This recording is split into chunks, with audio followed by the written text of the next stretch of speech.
Sunflower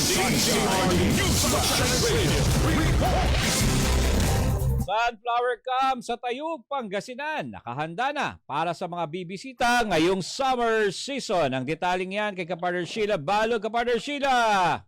Yes, Kapartner Jay, tama nga nakahanda ng Tayug Eco Park Sunflower Camp para sa magbisita ngayong darating na summer season sa buwan ng Abril. Ngayong long weekend sa Abril ay may inihanda ang Tayug Eco Park Sunflower Camp na mga bagong pasilidad para sa mga nais na bumisita rito.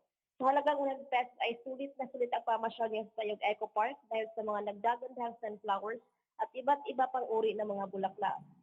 Sunshine News Blast. Again po, welcome po to Sunflower Tayug Eco Park po. Ano po, ang entrance po talaga namin is 100 po. Pero sa 100 na po, yung full package na po talaga siya.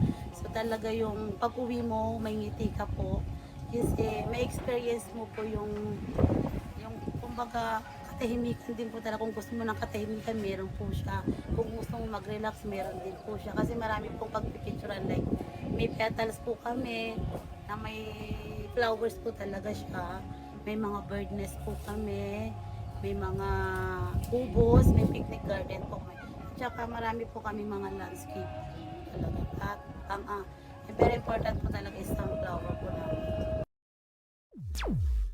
Maliit mga bulaklak ay attraction na ika ngayon sa Tragamaron, kagaya ng sunflower tunnels, bamboo walkway, sunflower mazes, bird nest, vegetable garden, iba't ibang hugis ng mga kubo, picturesque landscape at marami pang iba.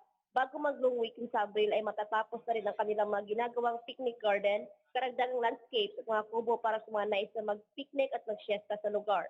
Si Antonia Fernandez, taga Puso Rubio at isang balikbayan, ay sinadyang puntahan ang Tayug Eco Park matapos itong rekomend sa kanyang mangkin. Sunshine News Blast. Maganda, at saka magandang lugar, at saka magandang mga bulaklak. As far as I know, maganda ang location. Nagrekomenda rin dito sa akin yung pamangkin ko. Sa totoo lang. Maganda, maganda. Pumunta ka sa Sunflower sa Tayug, Pangasinan. Kaya pumunta ka. Si Antonia Fernandez, sa Rubio, Pangasinan. Para sa Diyos at Pilipinas kong mahal, Sheila Balog, ka partner mo sa Bansaan.